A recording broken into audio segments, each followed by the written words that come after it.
Hey, hi guys. I'm just checking in here. I'm just doing a bit of a refresh. Welcome to Wine and Design on a Friday.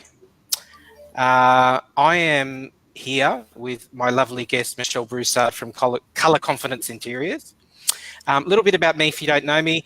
I'm an interior designer. I was working in corporate for 18 years and doing my side hustle design work for about, what's 2010, Michelle?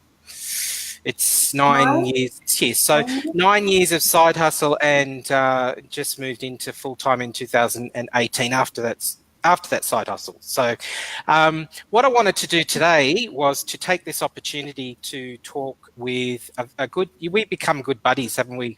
I reckon, Michelle. Yeah, we become online Facebook buddies, and then it sort of trickled off offline. And Michelle has actually helped me with a couple of projects because she's such a brilliant designer and resource and just a good person to talk to. But can I ask you, Michelle, we're going to have a bit of a chat today. The topic is what to really expect when you hire an interior designer. But before we sort of start to have a bit of a friendly chit chat, oh, by the way, I've got a glass. Have you got a glass? Oh, yes, I do. A glass here. So this is Wine and Design. Yeah. I'm just waiting to see too, Michelle, if anyone pops on. I can't see anyone at the moment. Yeah. Okay. It tastes all right. Is it hot where you are? Hot in Melbourne? It is hot, but I've had to turn the fan off. It was too noisy for this link up. So. Oh, really? A little muggy. Yeah. Has it been like really hot? Yeah. Really hot, and then a few storms. So. Has it really? Yeah. I am going to. What I'm going to do this week. What are you drinking, Michelle? What's your poison? Well, it's not wine. It's just a Pellegrino. Oh, it's a decoy. It's Pellegrino. That's okay. You're allowed to do that. Yes, I think I have a headache today. Mine's called Annie's Lane Chardonnay. Are you a Chardonnay drinker if you were allowed to be drinking at this point? No, I'm a Pinot Noir, which is my favourite, and easy drinking Pinot Gris, Pinot Grigio.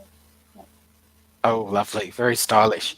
So we've got some people. What I'm going to say, Michelle, is anybody here that wants to... Hi, honey, there's Liza. Can I just do this? Let me see if it works. I've got to try and get these. I'm here, but jetting off soon, hopefully. I just want to be able to show these comments that people are leaving. That's Alexa. I see Alexa. Post your comments, guys. If you're watching, feel free to post a comment and I will actually put them up because it makes us feel good to know that you're actually here. So we've got Liza. Hi, Liza. Liza's, you know Liza Jones in the US, Michelle? Liza's on. Blonde hair? Blonde hair? Long blonde hair, yes. I want to show Alex's comment. Oh, here we go. Hi, Michelle. Alex helps. Hi. The gorgeous Alex helps. Hello, designer. Yeah. We've got Michelle, Jennifer Michelle on, who I know. Hello, Jan. Guess who's on here as well? Looking forward to some great tips. Barbara Hamilton, my gorgeous first guest from last week. Oh, there we go. There, you know, Liza. Here's Liza. See, now I know what I'm doing. Fantastic. So if anyone's... Yeah, it's cool. So if anybody on here has any questions for Michelle or for that reason myself at any point, just post them and at some point I might be able to bring them up. But over to you, Michelle. So thank you. Can I ask you to give everybody a quick just bio and tell us a little bit about you and your history as a designer? My history as a designer. My father was a builder, so I grew up on building sites, and it was a good Saturday afternoon for me, just to go around the building sites and work out which room was going to be which and have a bit of a play. When I was a teenager, my parents let me make all the decisions for the renovation of the family home. Now, this was really? The 70s. So a lot of purple and lime green went into the house. Oh. And they just let me do it. Yeah, I know. It's scary. I don't think I'd let my kids choose more than their own bedroom. But at the time, my friends were buying Dolly magazines and I was buying Belle. but there wasn't a lot known about interior designers. You know, you could work for an architect, but it wasn't seen as a profession in its own right back in dinosaur times. And it's just come leaps and bounds. So I went into teaching. I'd done a Bachelor of Fine Arts and I majored in silversmithing and fine arts. So I taught for a couple of years. So after a few years, I decided, no, this isn't my life plan. So, oh, there's my friend Sharon from school, from high school. Hi, Sharon. Cool. And so I went back to uni and did a Bachelor of Interior Design at RMIT and haven't looked back. So how did you, it's over 20 years ago, so how did you, your dad was a builder. Yeah. And how did you sort of know that you were going to be a designer or that you should go and be an interior designer? Is that because your dad was working with designers? Is that how that happened? No, not way back then. I hadn't even heard of designers. At school, you know, you go and do your work experience for 10 days, 14 days. I went to galleries and museums, and I did go to an interior designer's, but it was mainly commercial. Then there wasn't a big industry in residential. Right. Domestic homes. So, yeah. Even so would you say you're really a residential designer more? Sorry. Mostly, yeah. I've done quite a bit of commercial, but mostly residential because I like that contact. To me, it's all about the people and their stories and working with them. Yeah, yeah.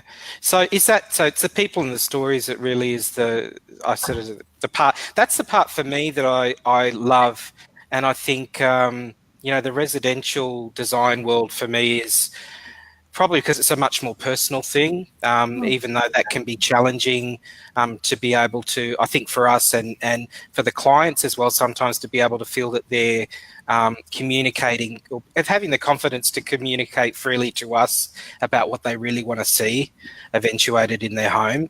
So it's a challenge, but it's also a thrill to get right, isn't it? Well, we're coming into their homes. It's quite an intimate thing. Usually it's just friends and family that go into your home, and they don't know us. So we really have to develop a rapport pretty quickly with them. And you probably know pretty quickly if, you know, it's not going to be your ideal client if you trust your instincts or if you don't get that connection with someone. Right. So you were just saying ideal client, and I think for anybody watching us, we're two designers having a chat. To anybody out there having a listen. So when we talk about ideal client, what do you mean by ideal client? I know what I mean by ideal client. Yeah, to me, it isn't the client with the big bag of money or the house that needs the total overhaul and it'll go in my portfolio.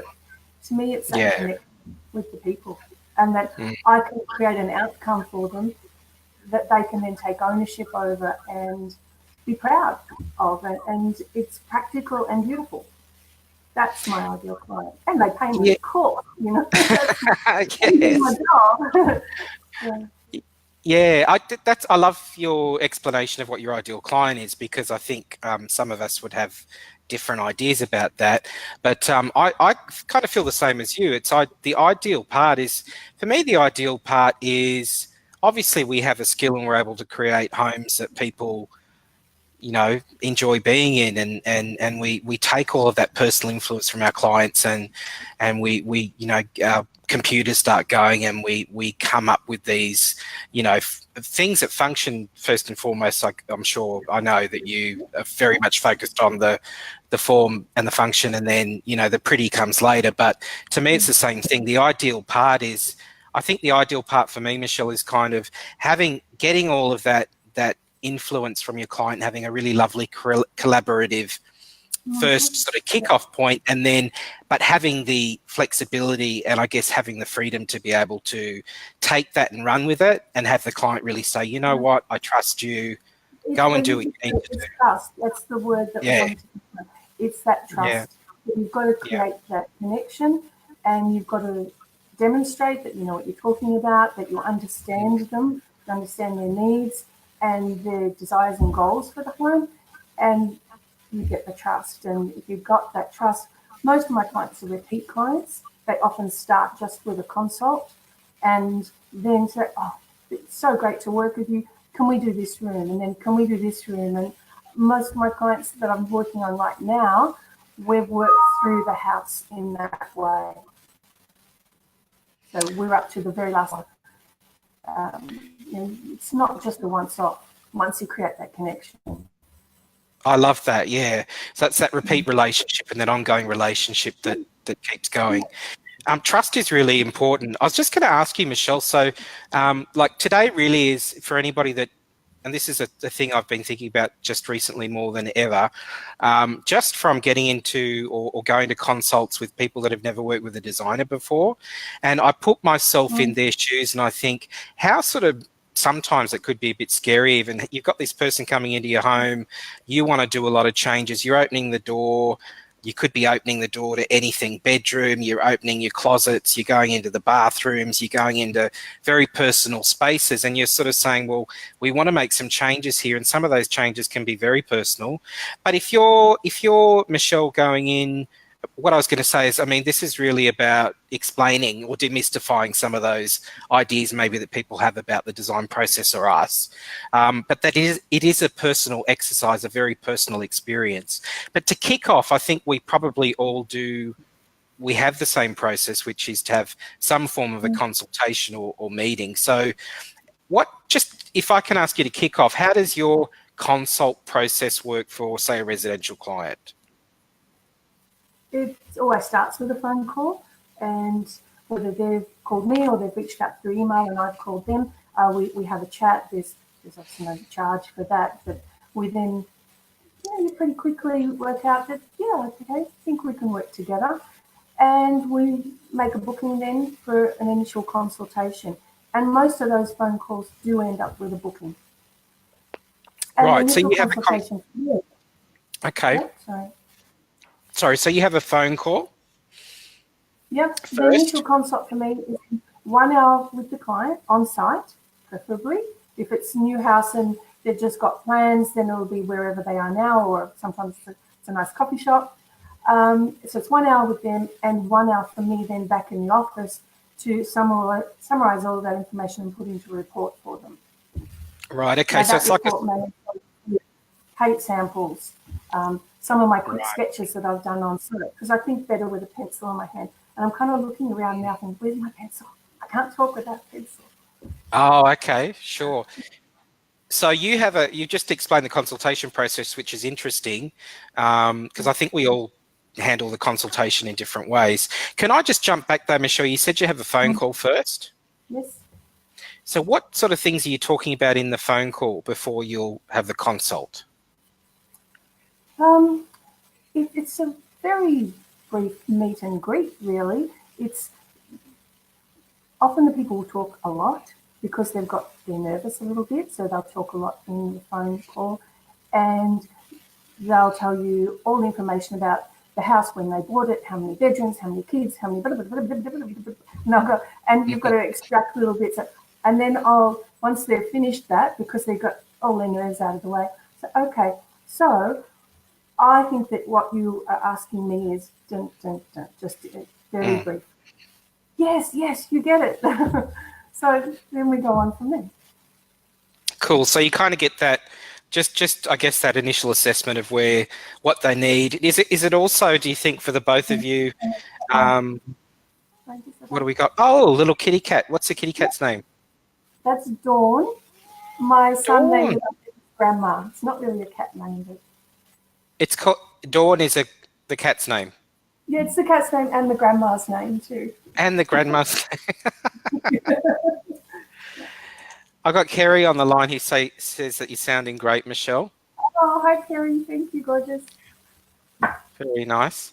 So do you think the initial phone call is kind of just a good way do you think it's good for the client as well as you, or potential client, to sort of it's probably the time when you know whether or not, you guys are a good fit in terms to even actually get together, or the project is suitable, I guess. Yeah, sometimes I can advise people on if I really think we're not a good fit.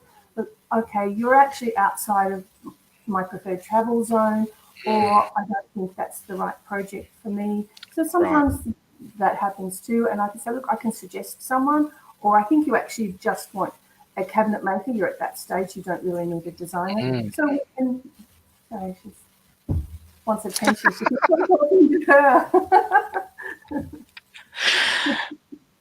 And then the consultation. So yours is a bit different to mine, Michelle. Yours is interesting. So you do an hour and you will be talking about, you'll be brainstorming, I guess, would you say? Or you'll be coming up with ideas very quickly off the bat. And then you go away and spend another hour. Do you type it up, the report? Yeah, I do. I type up the report. Yep. Right, okay. Sometimes I haven't got enough. So I'll ask people during the phone call, if we're making a booking, if they can send me anything they've already got. If they've got a collection of things that they can email me, the floor plan, for instance. Floor plan tells me a lot and it familiarises me very quickly before I've even got in the front door.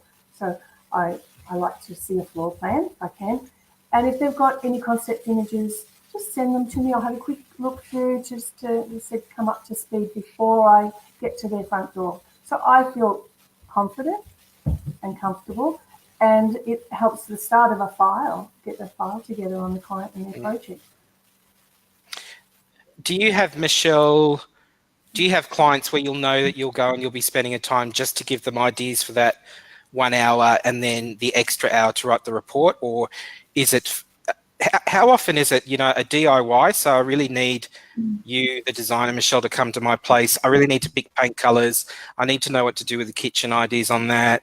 What should we do with the flooring, bathroom, whatever. How often do you get calls where you're going there and you're kind of knowing that you're just giving out that sort of, lack of a better word, output, ideas and then a report, as opposed to coming in there with a full plan in the pipeline for both, I guess, the client and you up front? Is that kind of always known?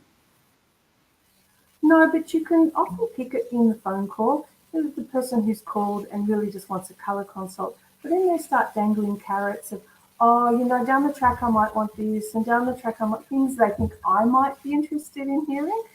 And I think, yeah, okay, you just want a consult. And if I'm not busy on any big projects, I can fit in consults, then not a problem. If they just need that kickstart and a point in the right direction, yeah, I'm there to help. Right, yeah. So that's interesting, because I also have the same scenario where people will just kind of want that, I guess, confidence check as well. Am I making the right decisions?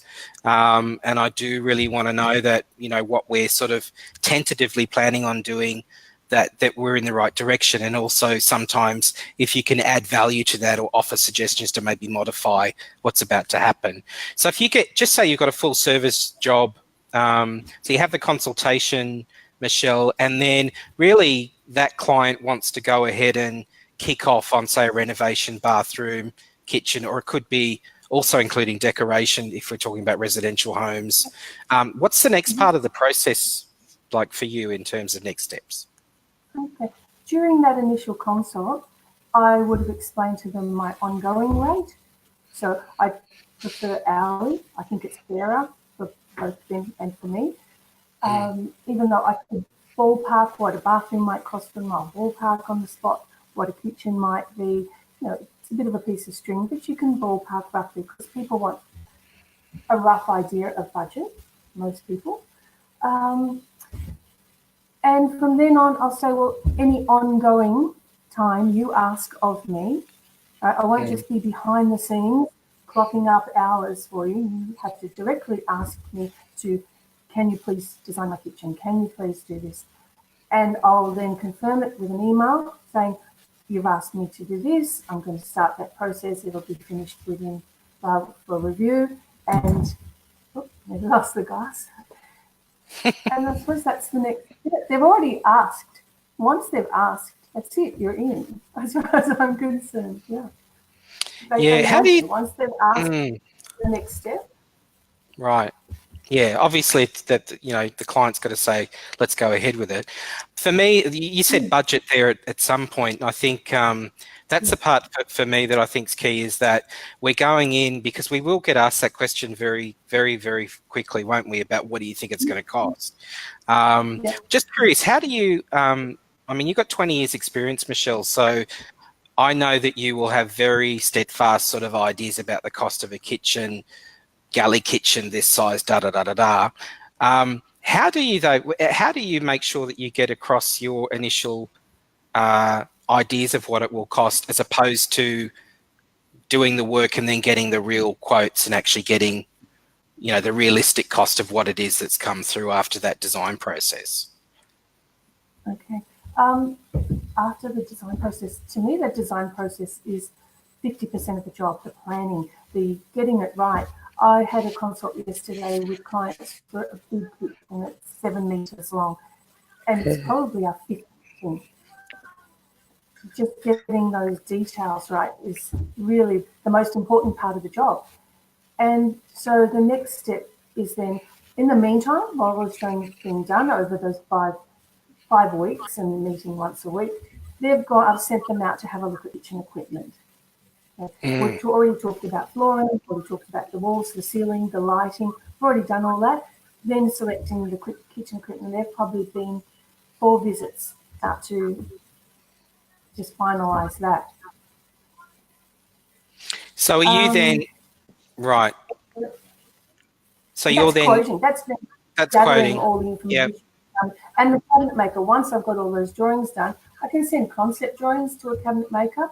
But then, you know, as of the meeting yesterday with these particular clients, we finalised it all. We made all the selections of what's going in the drawers, how it's all to function. So now the cabinet maker can do a proper firm quote for them.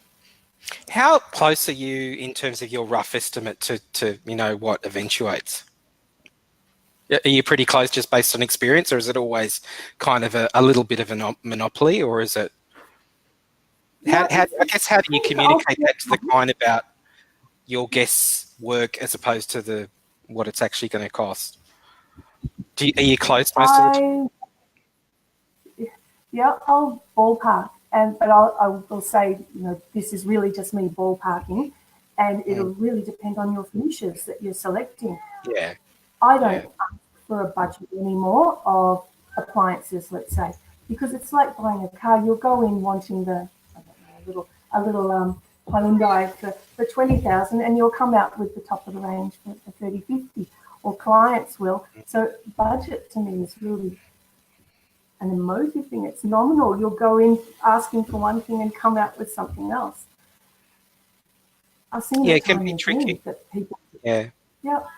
They're saying they want, you know, the entry level SMEG, and they come out with a whole kitchen of Easel. That's a big difference. Yeah.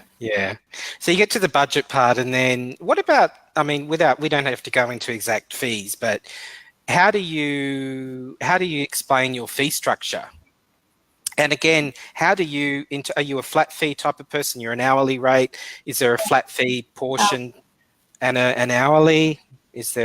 How does it work for you? I'm an hourly rate. Now, I do offer a 10-hour at a slightly discounted hourly rate. It's got to be pre-purchased up front at 10 hours. And then people can draw down on that. They'll send me a text or an email saying, can we meet up? Can we have an hour phone call or meet up at the tile shop, whatever, and we draw down on that 10 hours. When it gets close to being used up, I'll let them know.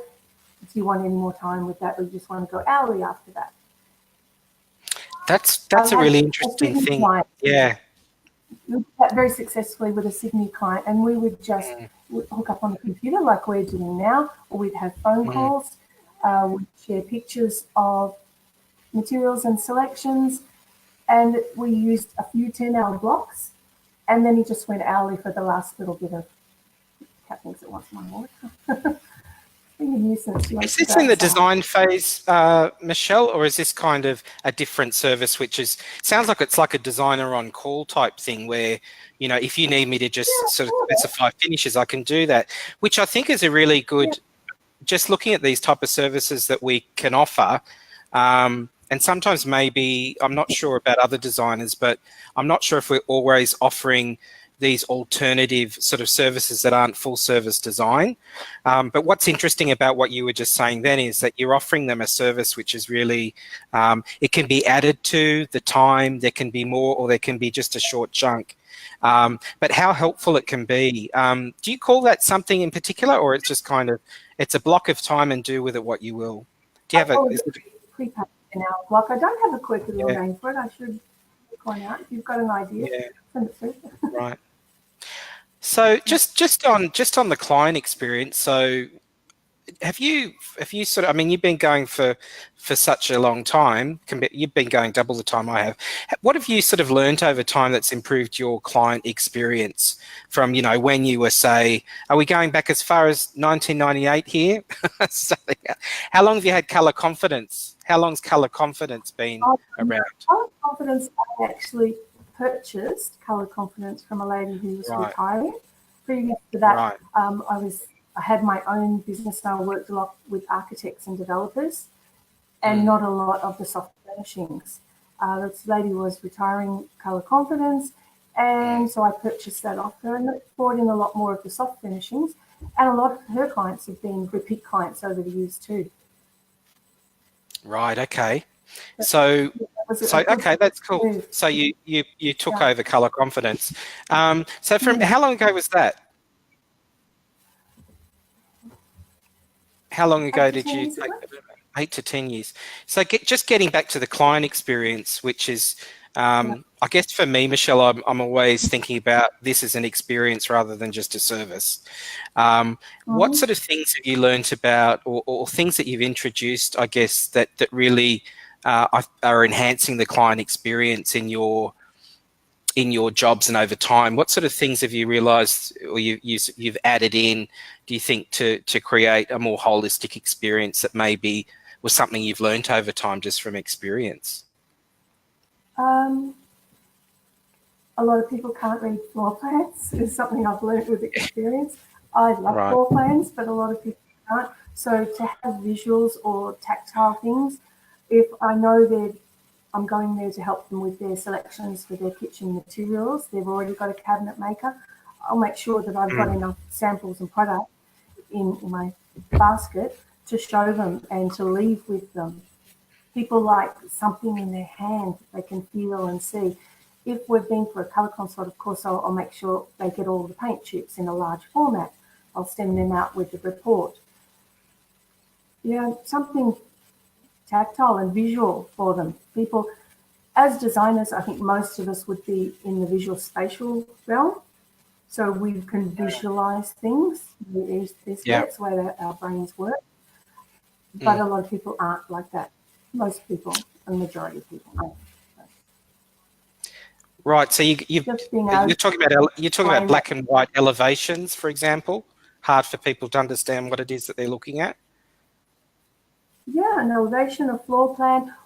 And I've mentioned before, while I'm in the consult, I'll have a notepad and I'll be sketching. If I'm talking about building in a unit to an alcove, I'll just be doing a rough sketch of it. Or their bathroom. What if we moved this and what if we did that and did that? I'll be doing a rough sketch as I'm talking, and I'll see the blank faces. I'll show them the sketch, and then the light bulb goes off. And some people say, "Oh, can I have that? That looks great." I said, "No, that's a scribble." I call them my scribbles. Yeah. Cool. So and also you're leaving them. You leave your clients with the samples, so they're not only looking at the plans.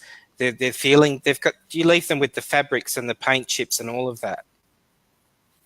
If I can't leave it on the spot, then I'll make sure I promise my report within 7 to 10 days, and I always try and get it sooner than that. Sometimes you're waiting on samples longer.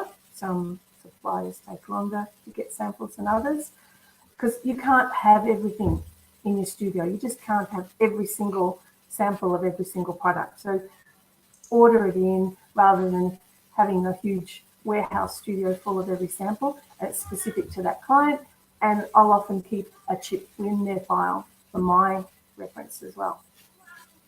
Do you ever, Michelle, do you ever do sort of I've got a bit of wine here. Do you ever have sort of an end, when you finished a project, do you have a celebration at the end with the client? Do you schedule time to get together with them to sort of toast the successful completion? Anything like that? Do you do a, no, do you? I don't. I'm not against having a drink, but I don't bring in that with my clients. Only the ones I've known for a long time will I even accept a cup of tea from. I will always have my own water bottle. It's just that being independent and professional. At the end of a job, it's been a big job, I'll give a present of either decor or I'll have something made.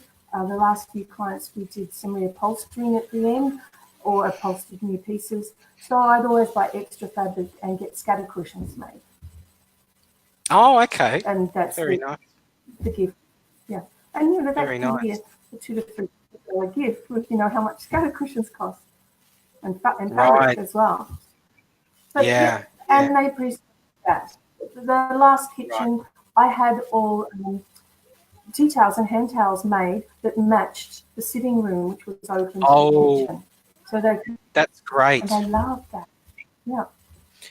Are they? They're not monogrammed, are they? No. No, not monogrammed. Just using the same fabric with upholstered. No, not with CI with colour confidence interiors on them. No. I thought it might have the client initial or something. But those type of things at the end are really key, though, aren't they? Do you think? Just to go that extra, add that extra touch that, like you're talking about. Yeah. A little extra thing that just people feel like we thought of them. Yeah. If we're doing a photo shoot, I always make sure I buy the flowers, and of course I leave the flowers, and there could be a fruit platter and things like that, and I'll leave with the client in the photo shoot. Yeah. It might be the pot even that the flowers come in if it's not nice orchid, depending on the house and the client. Do you have a dream project, Michelle, that you'd like to see happen in the pipeline the next 5 years? One I'd like to see finished is my own house. Your own house? You noticed before in my painting, the wall needs painting. Yeah. That's a dream of mine to have it finished. Are you working on it at the moment? My own house, always. Yeah. Is a house ever finished? It's not. Because I was looking at the back. I was just talking everyone to Michelle. We were doing a bit of a test this morning, actually, to make sure that this all worked. But I just want to say hi to Julie. Hi, Julie. She's popped up there. Julie's a lovely client of mine. So hi, Julie. But I was just admiring Michelle's paintings in the background. So you really did paint those, and it's not as clear as it was this morning, but you've got some beautiful pieces behind you that I think are just stunning. And I saw the full view this morning because I think we had the camera upside down and we're trying to get everything working. But that's great. So most of them are big. So one day, Adam, I'll take you on a tour around the house and you can see all of my paintings. But well, I'm coming to Melbourne in March. I'm coming to Melbourne in March. Then you can come and do it. We might get time to do that in March. If not, we're going to catch up anyway because we're going to the same conference. We're kind of out of time, but do you know what? It's great, Michelle, because I've spoken to you. We've run out of time, and you're worried that what are we going to talk about? I know, we've had half an hour. No way we can talk for half an hour. And I've nearly drank the glass.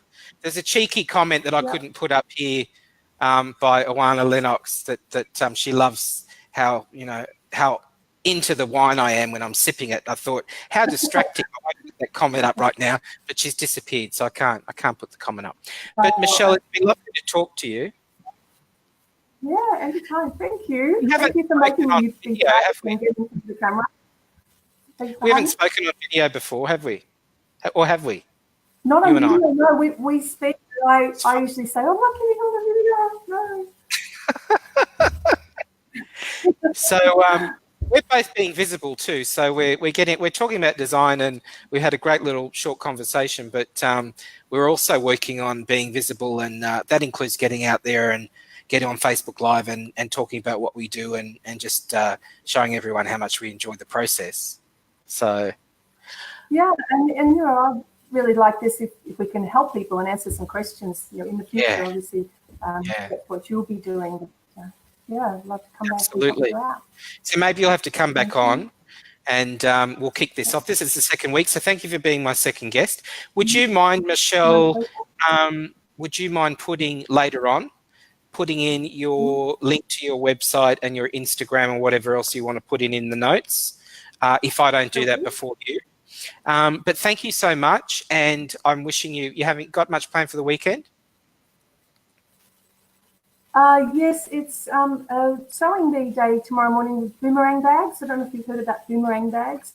No. You sew them and you leave them as a donation instead of people using plastic bags at supermarkets. Not that there's plastic bags anymore, but it's a voluntary thing that just you volunteer your time. So you're going to do that, you'll sew these bags?